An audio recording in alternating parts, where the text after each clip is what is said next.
Hello, everybody. Welcome to another episode of the Thriving Adoptees podcast. And today we've got a treat for you. We've done a few one-handers. We've done a lot of one-handers. We've done some two-handers. We've done some three-handers. This is a four-hander. I haven't been challenged in this way for a while, so I'm looking forward to it. It keeps me on my toes.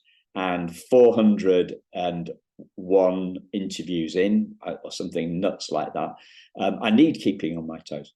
So we have a wonderful collection from all sides of the constellation here, who are coming together to, or have come together to write a book called Adoption Unfiltered.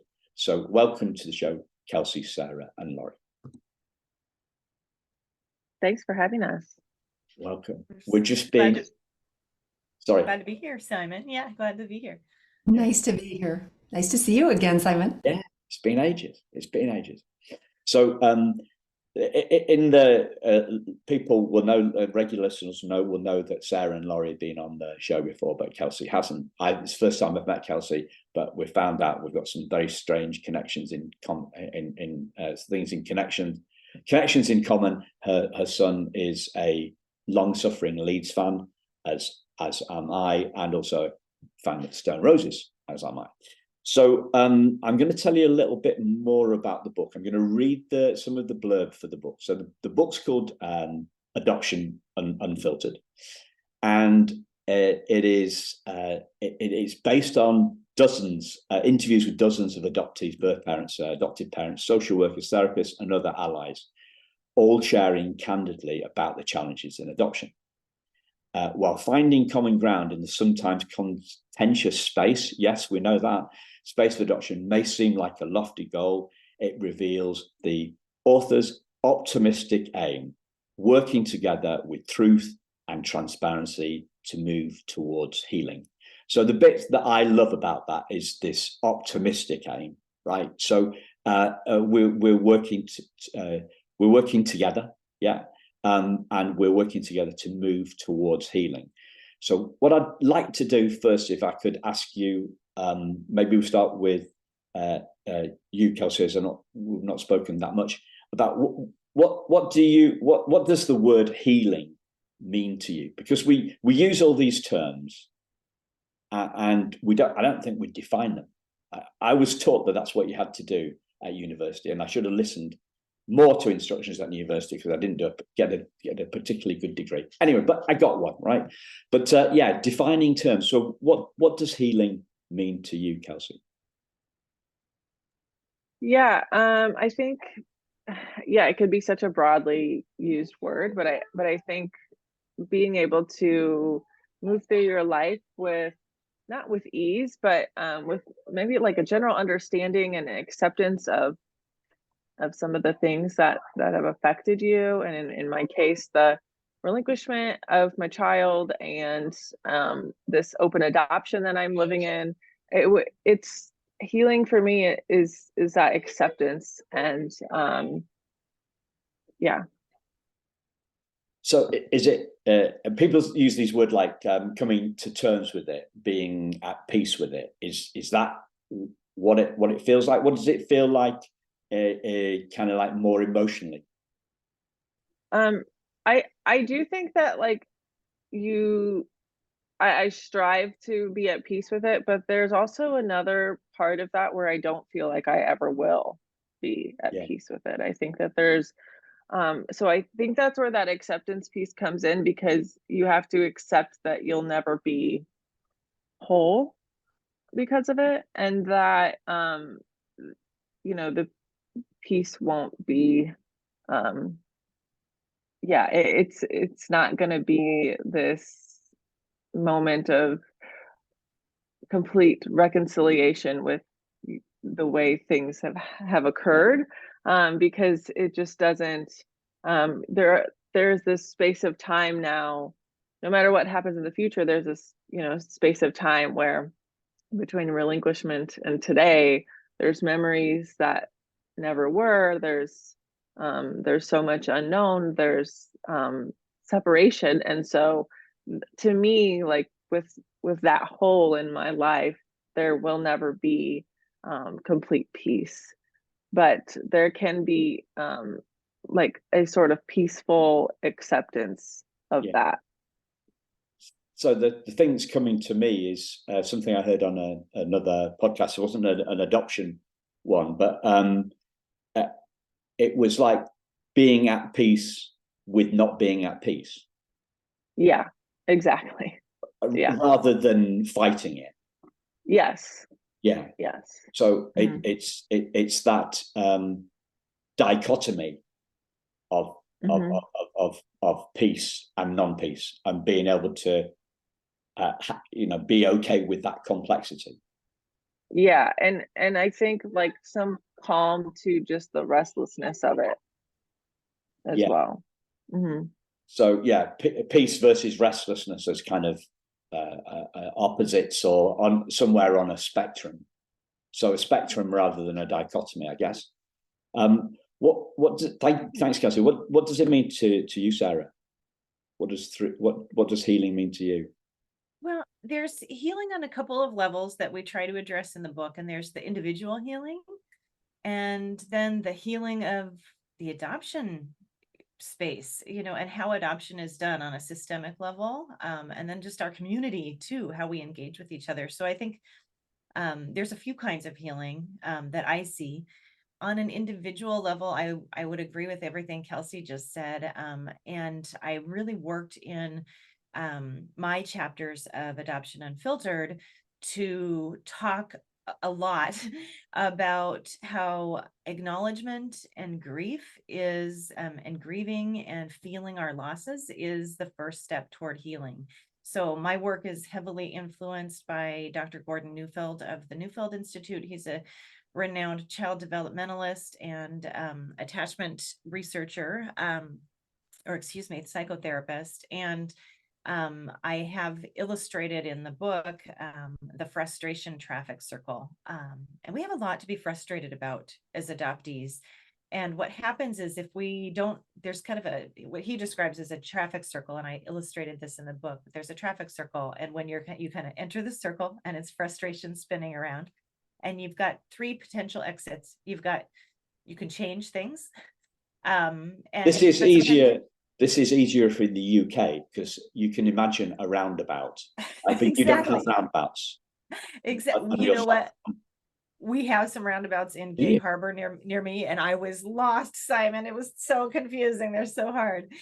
But yes, so you go over through the roundabout, and if you can change circumstances, you're pretty good. But if you can't change, and with adoption, like Kelsey was saying, there's a lot of things we can't change. It's permanent for those who've placed, it's permanent for those who are living it, adoptees, and it's permanent for those who have adopted. Ideally, I know there are some circumstances where that doesn't happen, and that's heartbreaking, but it's permanent. And so then your other option, if you can't make changes, is adapting, and you adapt through feeling the sadness of your losses and grieving those. And that's what builds resiliency. Another route out the roundabout, though, because a lot of times that grief is just so massive and it feels like it's ongoing, and it kind of is. There are always things to grieve as you age and progress through your journey. So then the other option is attack. And we all know, we've been there. I get there daily. This is not a one time and done thing, but then the attack, if you can't change and you're spinning in frustration and you're not making the space to adapt for whatever reason, it's too daunting or you don't have time, then the attacking energy comes out. So I really love that model because it rings very true for me. I was, in terms of adoption on a personal level, I was afraid of looking too closely for decades. And it was keeping me from adapting. So, on a personal level, that's how I would describe healing. Yeah. Can you tell us a little bit more? You say about looking too closely. You were afraid of looking too closely. What do you mean? Well, what I mean by that is, I used to parrot my adoptive parents' adoption stories that were, of course, centering them, and very joyous, wonderful, wonderful stories.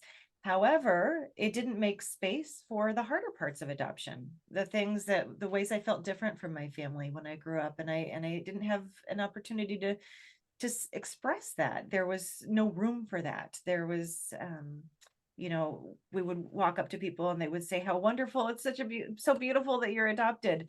And yes, it can be beautiful, but what about all the parts that are really hard? Wondering if your first mother thinks of you and remembers you, and wondering, scanning every single room you go in, wondering if you see her. Those are really hard parts of adoption. I didn't feel invited in her presence. Yeah. Whether or not, you know, I found out later she had wanted me, so I was very fortunate there. And I think that on a level, everyone is wanted, but you don't know that when you're younger, when you're growing up. And so it's that fear of going there and even saying that out loud is terrifying. I knew I had to look at it at some point, but I was kind of putting it off, because it's like, you know, it was easier just to tell everybody, oh, I'm fine. Adoption didn't affect me. I'm fine. I'm good. So in the family setting, it's about an unspoken conflict between around the feelings around adoption. Yeah, and kind of squeezing out anything that's difficult. Yeah. I like the way that you look at the healing on a different levels. So, you know, the person, I guess we've got the personal, we've got the family, we've got the intergroup, and we've got the societal. I used to, on my blurb, I used to say that I was an advocate, and then I've taken that off, because I've figured that my best place isn't that's not the place that I'm that pays best to my skills.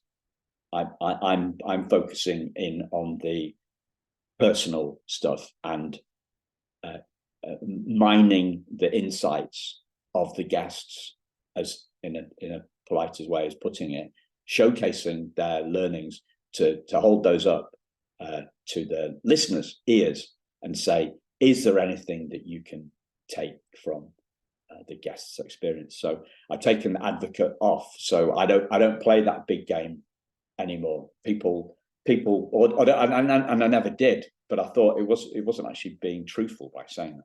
Anyway, so thanks a lot, Sarah. So Lori, what does healing mean to you? I just think it's so brilliant that you started with that question, Simon, because it really is at the heart of what we're trying to do with Adoption Unfiltered. And I'm going to build on something Sara said. I think you can't heal until you acknowledge the wound, that there is a wound. And so often in adoption, we try to deny that there is a wound. You had mentioned fighting to heal, or not fighting it. When Kelsey was talking, you mentioned not fighting it, but I also see not denying it. So accepting that there is a wound, not just acknowledging it, but accepting it. I call it dealing with what is in adoption. And I think adoptive parents have a big role to play in this, because if our need is to not see our child suffer, and our child's need is to have their suffering acknowledged so that they can begin to heal, then we are not able to serve them through our denial, through our inability to accept the fact that there is separation trauma, there is a wound there. But we don't have to stay there. We don't, as long as we can see it for what it is, deal with what is, I think we can find some healing.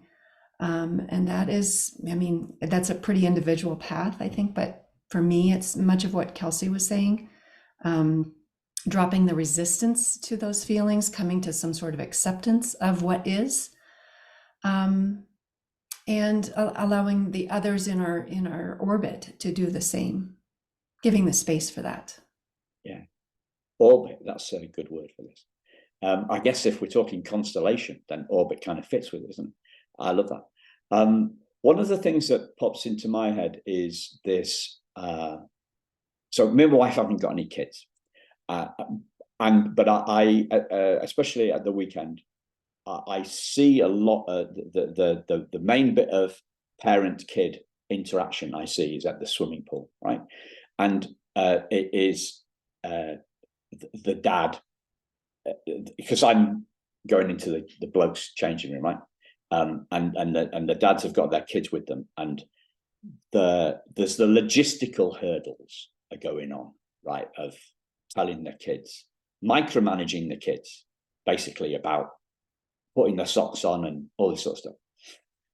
And then every now and again, a child is upset. You hear a child scream, creating merry hell in one of the cubicles because something's gone wrong. You know, their socks got wet, or you know, they've got shampoo in their eyes. Something's going wrong, and so the kid's having a complete meltdown, and the dad is trying very hard not to lose his cool, and logic the kid out of their emotions, right? Or that you hear them trying to soothe the kid out of their emotions. But there's something within all these parents going on within these dads that is their emotion is at odds with their kids' emotion. You know, and they're trying to smooth stuff over. So it seems to me, from a third-hand view, a third-hand perspective, is that there is often a fundamental mismatch between the emotions and I don't know whether sooner or later I'll get to a question on this, but I feel that the kids' emotions have been invalidated. That's kind of what I feel. Now, is that because, you know, I felt my emotions were invalidated? Does and this breeds kind of for me, it's kind of building a wall between parent and child, because we're trying to soothe them at a time when they're being dysregulated, whatever. And I don't know if anybody can. I'm making a general statement, and I'm waffling on a bit here. Anybody want to chime in on that? Sarah? I would love to chime in on that. So I feel you. I've got teenagers, so we're going through that all over again. And Kelsey's at that stage with her little one. So I feel like we're in the same boat. It's just different things we're tantruming about. But I love the Neufeld Institute. It's been really helpful to me in my parenting. And then there's a way, you know, I came to the Neufeld Institute, I found it. It's an attachment-based developmental model for raising children, and the focus is on raising children. I became a course facilitator in the Making Sense of Preschoolers course. And one of my colleagues at the Neufeld Institute, Dr. Deborah McNamara, has a book called Making Sense of Preschoolers, or Anyone Who Acts Like One. So I'm putting my hand up here. Listen. I know, me too. We all go there sometimes. But what I really love about it is that it offers a different way of seeing situations, seeing what's going on underneath.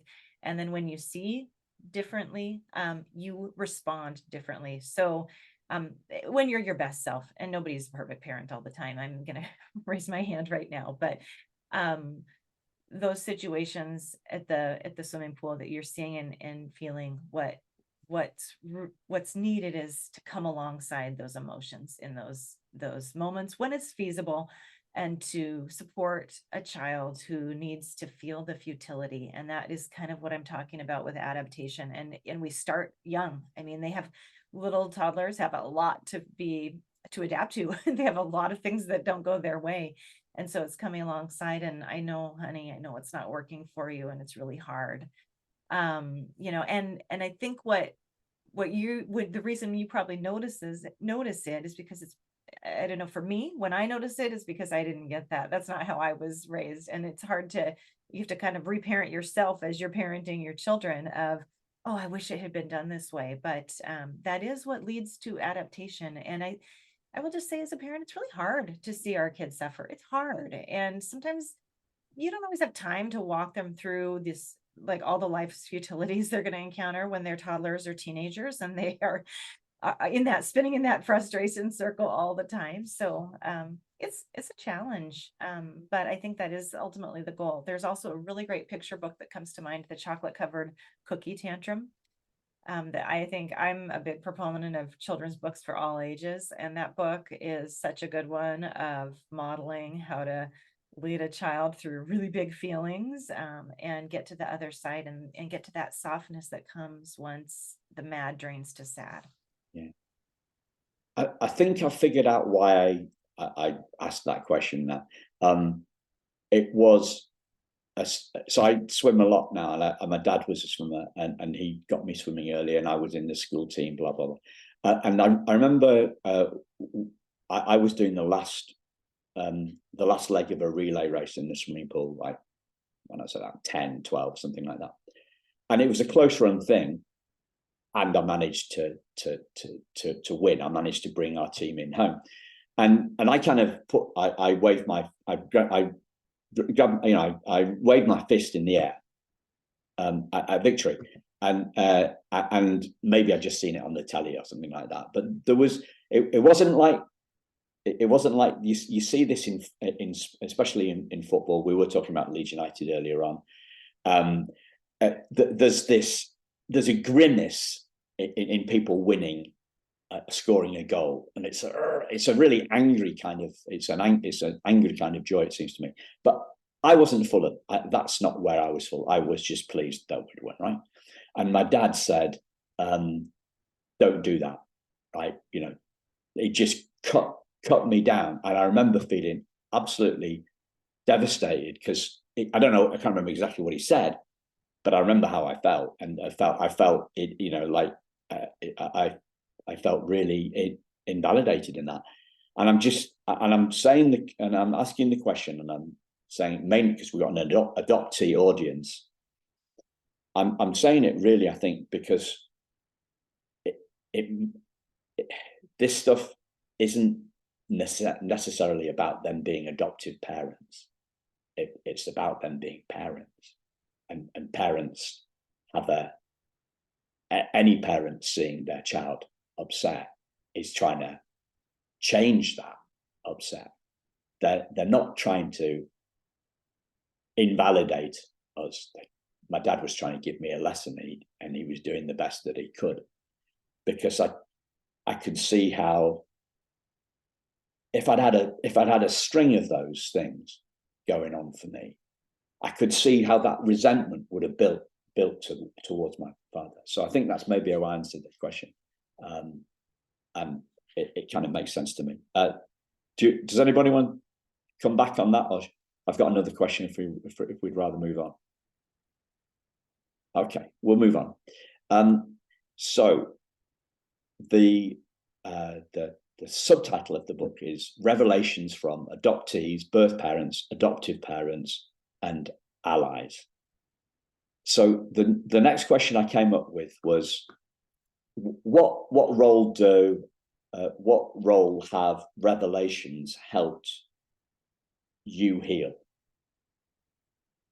So maybe we could go the same order again, start with Kelsey. Does that make sense, Kelsey? Sure. I think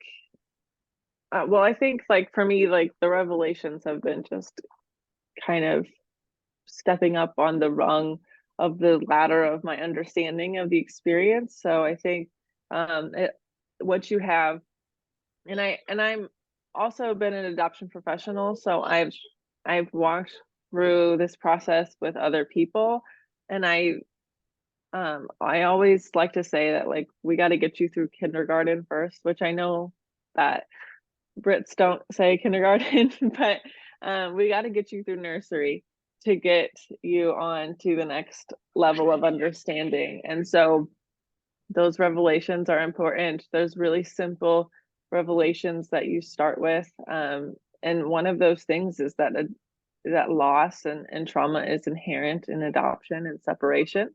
And so once we get through that, I think we have the potential for our whole world to open up to understanding adoption on a deeper level. And so, and the ways in which it has affected us, and the ways in which we react to those effects, and the way we behave. And so I think those revelations guide us into being better for our entire constellation, whether it's my child's adoptive parents, and then vice versa. So yeah. So it's revelations on the way to understanding, and it's an understanding curve, like a learning curve or a healing curve. Yep, yeah, for sure. Has anybody seen this term, heard this term before, healing curve? Because I don't know whether I've made it up or just nicked it off somebody else and forgotten that I'd nicked it. I don't know. Sounds cool though, doesn't it? A healing curve. So, yeah, it's a journey, as they say. I guess the whole thing is it's a better cliche. It's not a cliche, is it? We don't hear the word that much, but when we say journey, we think of too much about trashy television, stories. Anyway, so Sarah, what have been your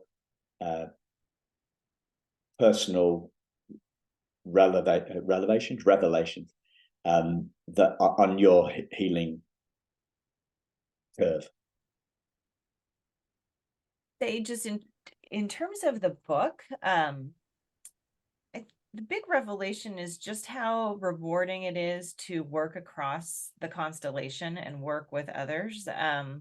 There's a lot of personal healing that happens in this configuration when it's not personal, when we're not in our own personal constellations, but we're in a constellation where you see a birth mom such as Kelsey looking really closely and examining her losses and talking about it and wanting to do right by her child. And I see the same thing with Lori as an adoptive parent, of really listening to adoptees and taking the information in and distilling it. And I see how she takes that out in the world. And then so there's the personal kind of fruits of that, at first I described there's a little kind of low hum of sadness too, but overall it's really healing to, it's not personal, but there are ways that it heals and it gives hope. And then on a broader level, I think a revelation that's really important that I learned and that I think is important for everyone is just to see how we all hurt in our different ways of adoption. And again, it just isn't widely acknowledged in that broader, I know it is within our spaces in the adoptee community for sure, but out in the broader world, it still isn't widely acknowledged. And I think that does a disservice to all of us, like we talked about. And so I think that's the big revelation that came through the book, is seeing each other, seeing each other's humanity, and seeing how did we get here individually and collectively. Yeah. I thought about asking this to Kelsey, but then the something else popped into my head. But can you give us? I'm a practical kind of giving an example guy. I want the case study. I want the practice rather than the theory. I'm wondering if there is anything particular you can pick out either from the book process or beforehand, in terms of a revelation that's really moved the healing needle for you. This is for me. Sorry, no, that was for Sarah. No, for Sarah. Okay. If you've got one, Kelsey, be great. No, nothing going, Sarah. Okay, I have one that we shared. We've talked about a little bit, and it's kind of a little one, but I think just to get a sense of how these kinds of things play out, it's a fun story. We were working on a presentation a few weeks ago, and we were collaborating on Google Slides. This time we do a lot of collaborating in Google, and the presentation was really, like, I think the next day, and so we were all in there in the notes typing frantically. And I typed something on one line, and right below me, at the same time as me, Lori was typing almost the same thing, but like it was right below. And I got activated, and I didn't really understand at the moment, but I tried to be my best adult self. I said, I've got to go. And then I thought about it, and I realized, oh my gosh, I was feeling like the adoptive parent in the room was speaking over me. And so one that I wouldn't have had that, we were working together. And so that wouldn't have come up had we not been working together. And two, we've got 3 years of a relationship banked, and lots of reviewing each other's words and all this time. So there's a lot of trust. There's a foundation of trust. So I trusted Lori to say, hey, this is what happened, and I don't think that's not gonna work for me going forward, just because that was hard. And I told her why, and she didn't act in the kind of some of the stereotypical ways you might expect. There was no fragility, there was no defensiveness. It was like, oh wow, and then it was out in the open. So you're taking there was no shame, there was no pain, there was no arguing, there was no hurt feelings. I don't think, Lori, mine weren't. I hope yours weren't. And so there was growth. It was a really, like, I loved that moment. It was a big growth opportunity and again, we don't have years of backstory to be mad at each other and to carry through, because it's not our own constellation. So it was a really kind of fun example I'd like to give. That's cool. Yeah. I think what you're alluding to is a gap, like a higher level perspective, a degree of separation, a degree of, before you get into the example, I mean that there's not so much skin in the game. You're not as emotionally charged. You've got more distance. You've had more distance from the story, and that's brought you more about a clearer perspective, perhaps. Yeah, one step removed. We're removed from our own personal dynamics. So I agree I like how you described that. Yeah. So Lori, what I've said it again now. What revelations have been key for you in your healing? Yeah, I'm so glad that you're focusing on the healing aspect of this. And let me just point out that with the story that Sara just told, being activated and being triggered was the catalyst for the healing moment. And so sometimes we really think that being triggered and being activated is a bad thing, when really it is kind of the path towards that insight that can come and then neutralize that point that got activated. So there have been so many moments of the three of us doing that. For the book, we really tried to tell a lot of stories. We interviewed 50 people to really round out the diversity of experiences within adoption.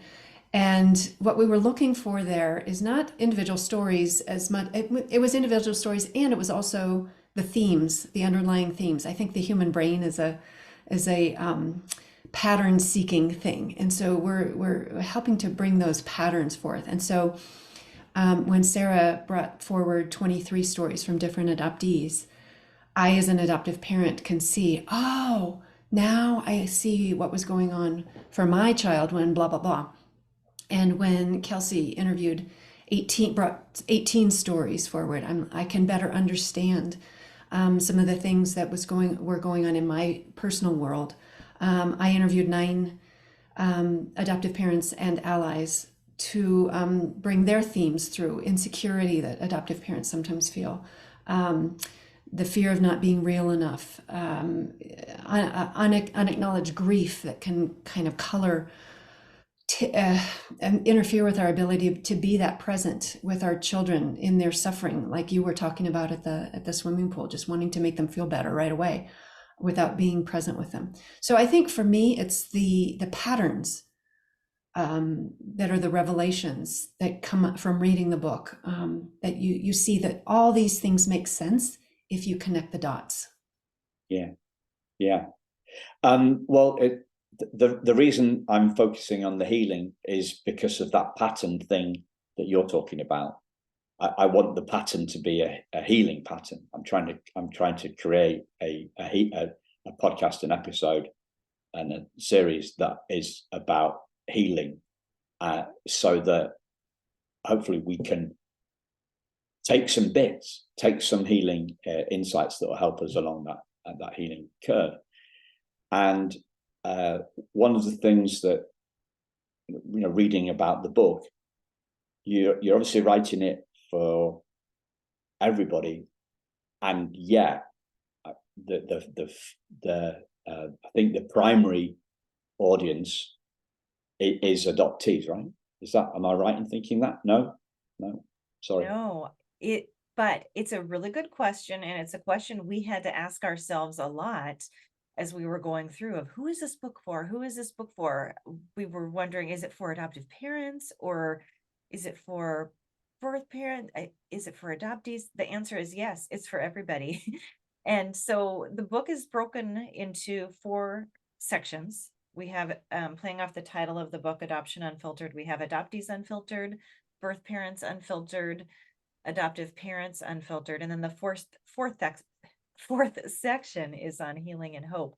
And in each of those sections, what we were really each trying to do, that we sometimes when you're writing, you don't know till after you've written it what you're trying to do, but what we were trying to do is explain ourselves to ourselves, but then also explain ourselves to the other 2 groups.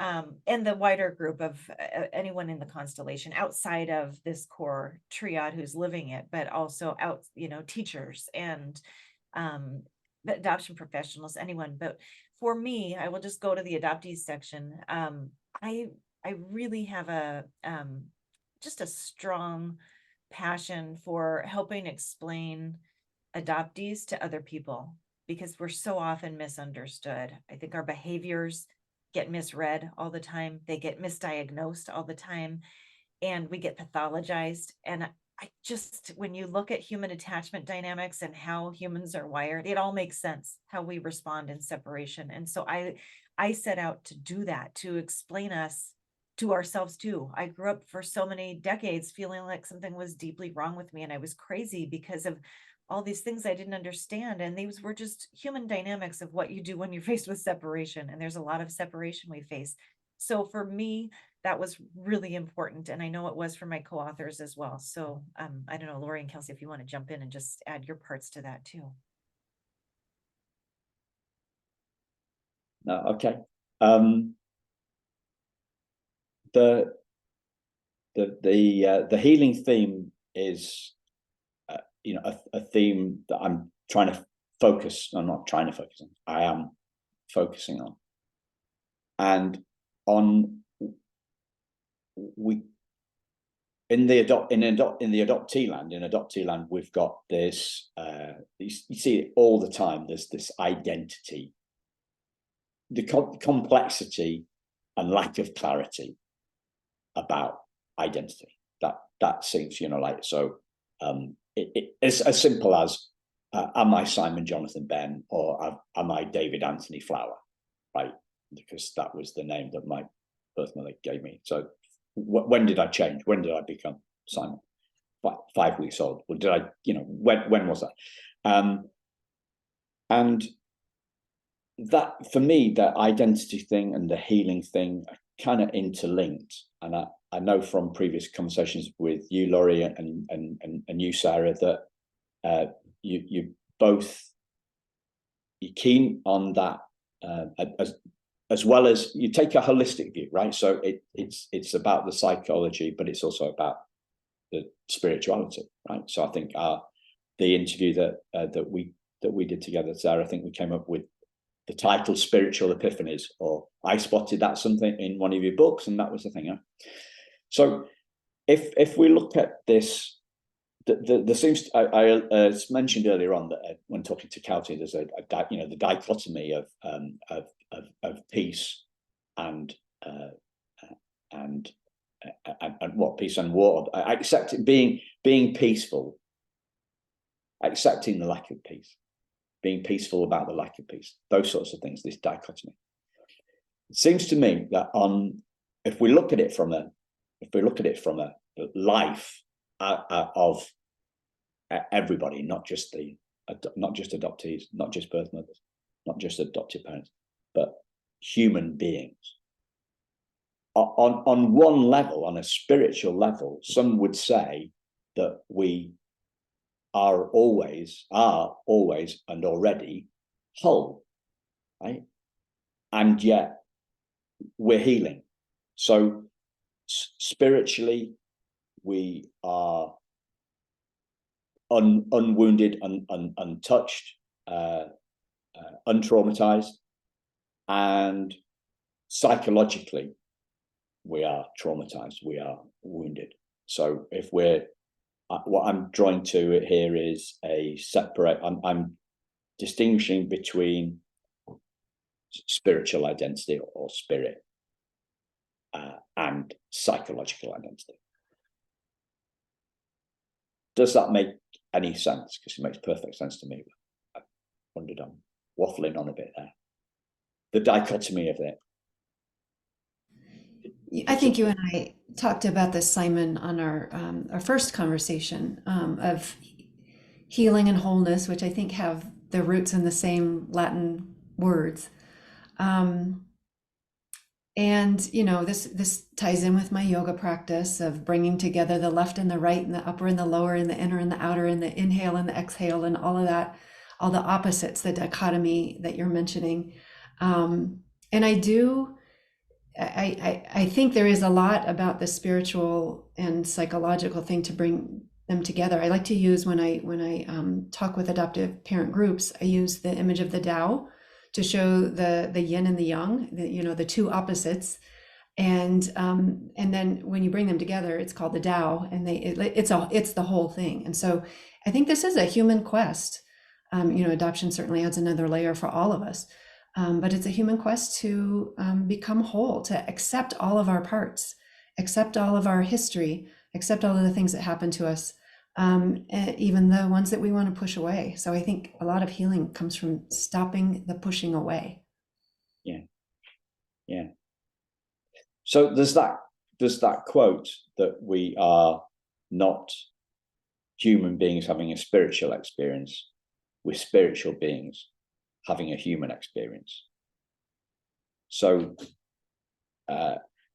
as I see that the trauma in the human experience and a spiritual being as the essence of who we are, that identity of who we are. I don't see it as one or the other. I see it as both. Okay. Could you? We are spiritual beings and we are human beings and we are having all of the experiences.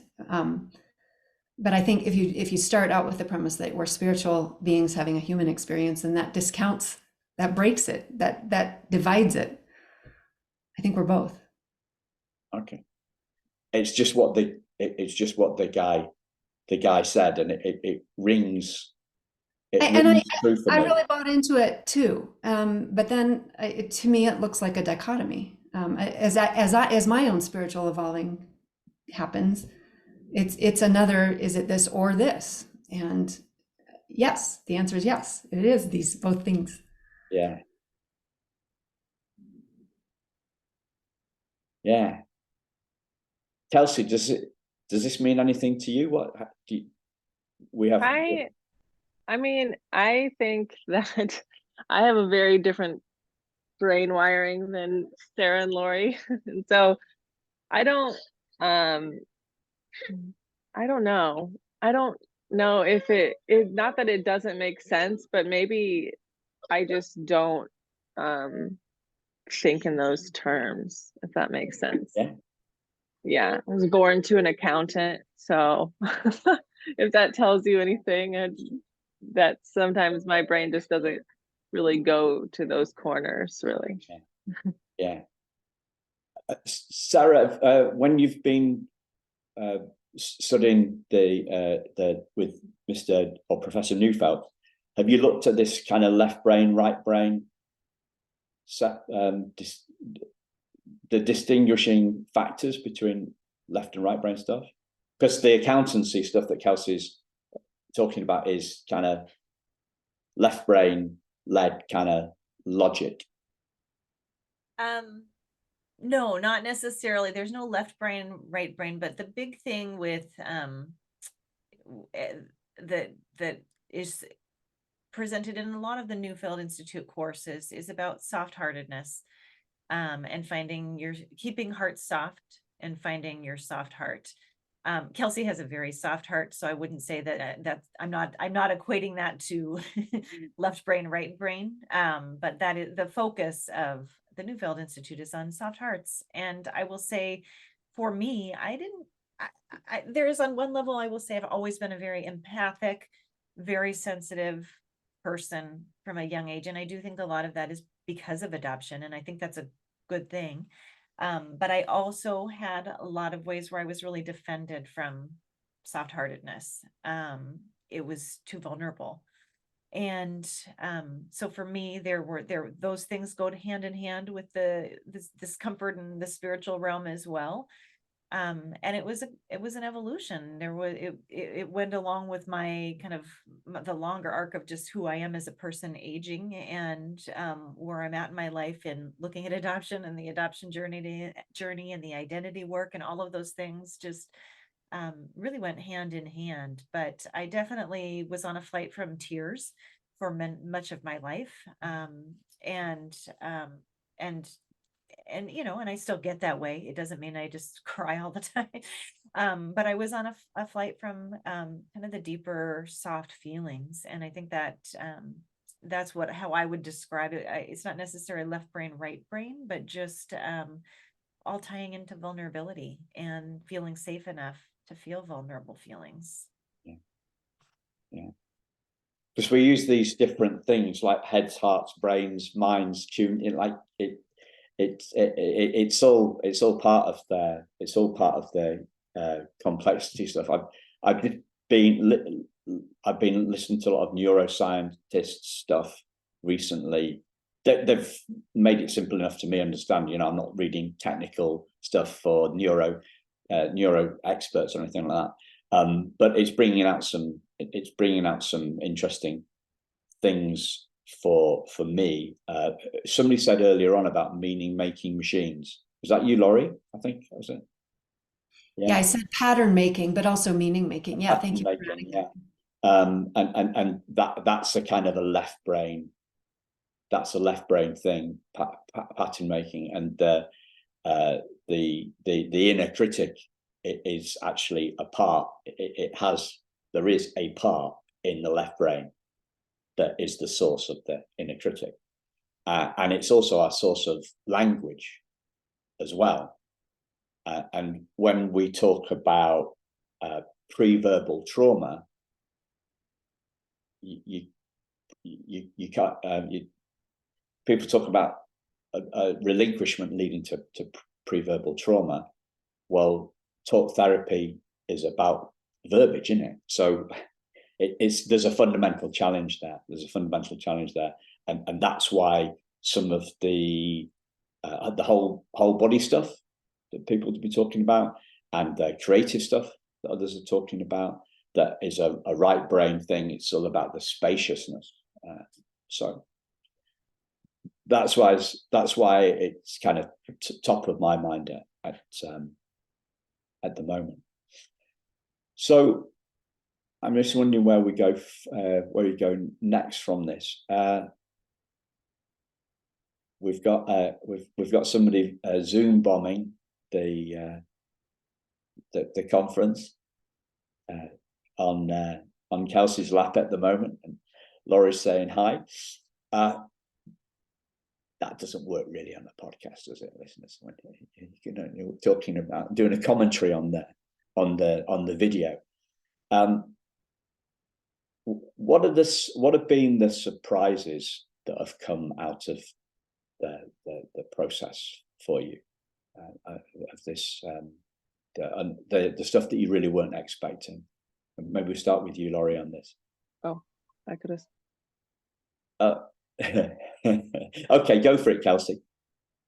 My brain was trained into our sequence. Okay.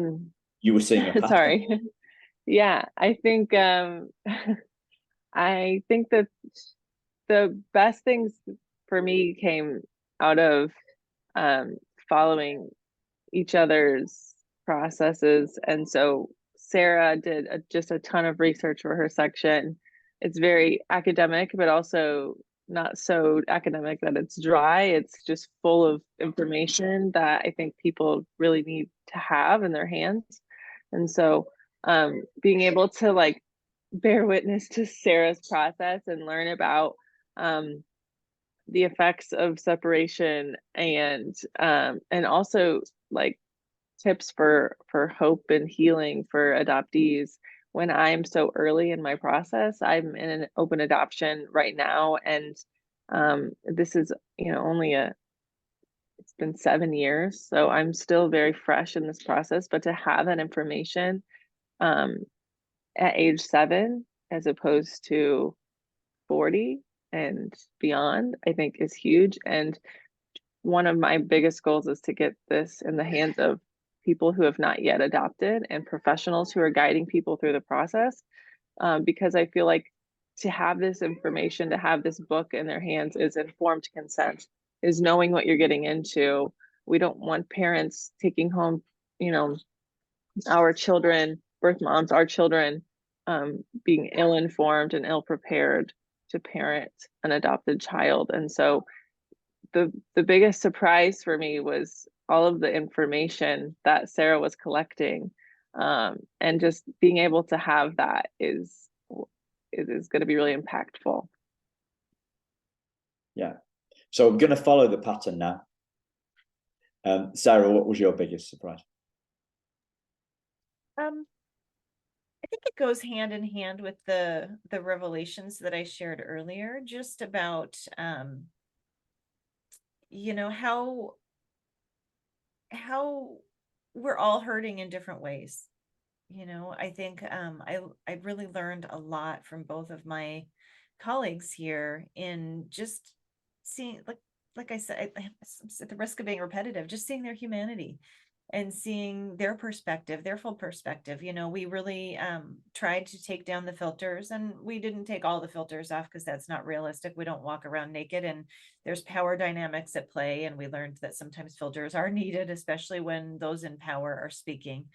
And but when the filters come down, and when you see what you don't normally have access to, when you hear how birth parents experience adoption from all the way through, you see another side, and you see the human, and then you can everybody's different, every story is different, but you can still place dynamics into your own constellation, and have greater understanding and greater forgiveness. And for me, forgiveness has been a huge part of my growth and my journey as well, and ongoing. There are always new ways to forgive, but it leads to that. It helps to point the way. Yeah.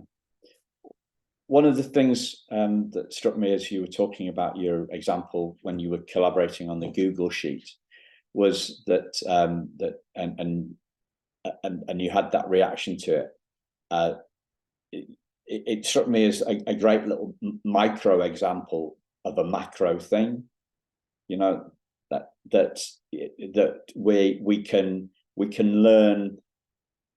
Somehow it's easier to learn in bite-sized pieces. You know, the BBC had a website back in the 90s, right? And it was a revision website for kids who were revising for exams at 16 here in the UK. The exams that every kid in England takes, like 600,000 kids take these GCSE exams, right?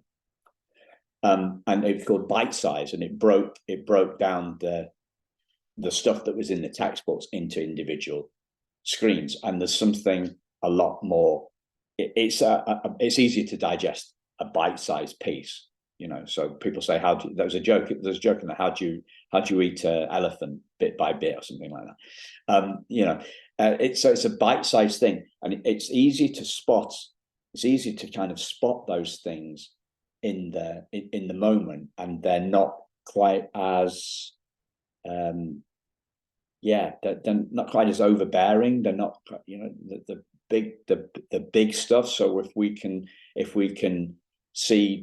look at the healing curve as a series of incremental steps, rather than lots of these kind of Charlton Heston epiphany moments like in the religious films of the 70s, you know, Al Cid and others. It makes it kind of more doable, doesn't it, in the smaller bits, and we can celebrate those little those celebrate little wins. Simon, I really like what you're saying. And I also want to add to that adoption, there's so many losses that are so significant and big, and we can't just sit down and decide we're going to grieve it all, it needs to be bite-sized, like you say. And sometimes it doesn't need to be conscious. Like it doesn't have to be specific, just feeling sad. For instance, I watch a lot of sad TV shows and sad movies with my children, and I do it because you don't have to touch on the direct losses to get drained. You just have to feel sadness. So, and when I can tell that I'm in that attack zone, when my attacking energy is coming out, I'll put on something sappy and sad. And because it doesn't have to be direct. I don't have to grieve every direct thing that happened to me. You just bite-sized and you can just access your sad feelings and get to your soft heart. And so I wholeheartedly agree with what you were saying on the bite-sized. And I also just want to add that you can't really set out to grieve adoption. It's too big, there's too much. But feeling sadness when it arises, and just for parents listening, any adoptive parents listening, you can't say to your child, you're sad about adoption, you're going to grieve adoption. You just make space for sad feelings. Yeah, I'm just thinking of so it's coming up for Christmas, about whatever it is, 7 weeks away. And my wife and I we always watch the one of the Christmas movies. It's got Hugh Grant in it. What's it called? Love Actually. Yeah, Love Actually. And one of the guys is one of the characters is his wife, Emma Thompson, is a Joni Mitchell fan. And I'd never heard of Joni Mitchell because it's kind of before my time. But I was going to say, you can feel the sadness, but yeah, go for a movie, not Joni Mitchell. Or maybe, do you go for Joni Mitchell or something a bit more up to date? I have Joni Mitchell on my wall right here. Joni Mitchell on the wall. Okay. Do you know that she's a birth mom? No. She is. There you are. There you go. There's some subconscious relevance there. You were thinking, what the hell is Simon going on about? But Kelsey's created a little pattern there. Yeah, I didn't know about that. She's also got talking heads. Did you know that David Byrne is Scottish? I did. You did? Okay. I found out yesterday. Yeah. You stumbled onto something else, Simon, too, is that music is another way to help us feel that sadness. Yeah. I've been having a break from podcasts on my dog walking, and I've been listening, well, not like heavy stuff, neuroscience podcasts and trauma podcasts, and I've been listening to the BBC series called Desert Island Discs. So people come on, they tell basically the story of their life and the soundtrack to their life, often through 8 records. And last, I was listening to Nile Rodgers, and he picked. I love Nile Rodgers. He picked 3 of his own songs to play. Right, so he's making money off the rights by getting the BBC to play his songs for the soundtrack of his life, which I thought was pretty cool. But they put on We Are Family. They put on We Are Family, and I've just started doing some therapy, just some with the therapist to explore pre-verbal trauma, right? And I just found myself crying at We Are Family. So we need to bring this into a close. Has anybody got any closing comments or anything like that they'd like to share, or shall we wrap it up? Simon, if I could just answer your last question on a surprise, real briefly. One of my biggest ahas after connecting all the dots and looking back at our canvas of the book as a whole, what surprised me is how badly we got adoption in the 20th century, how much extra separation and disconnection we built in to the way we practiced adoption, how how little we were preparing people to look at adoption. It was all based on the blank slate theory, right? That there would be no pre-verbal trauma because it was pre-verbal. So I think that was one of my big surprises, is how badly we got it in the 20th century, and also how much of the 20th century adoption practices still linger today, even while we have this thing called open adoption. There's still a lot of opacity in how we are treating adoption at the micro level in our homes and at the macro level in our societies. Yeah, I guess that's why I'm doing what I'm doing. I find a lot of people come to the podcast. A lot of people on the podcast are in their 50s, right? It seems to be a bit of a thing. It's often people that were born the same year as me, 67, or just the year before, just the year after. We're dealing with this. We're dealing with this aftermath, and hopefully by interviewing guests on their healing, we're creating that healing pattern to put stuff right, and others will try and change the system, and because that's for the better. Yeah. Well, thank you very much, and I think it's great what you're doing, as you said in the. As I saw the blurb as it was being created, to bring all sides of the constellation together to do a collaborative on a book, I think it's amazing, and hopefully that the social workers, the powers that be, the politicians, people outside of the constellation will take it seriously, because it is this balanced view created out from three different perspectives, not just in terms of three different authors, but three different authors and all the people that you've interviewed to bring the themes together. So I wish you all the best with it. Thank you, Simon. Thanks for interviewing all three of us and having four of us together. I know that makes it harder for you as an interviewer, so we appreciate it. Yeah, that's cool. Thank you very much, and thank you to listeners. As always, I put loads of links in the show notes, so you can find out more about the book and find out more about the guests, and all the best. Thanks for your great questions. Bye bye.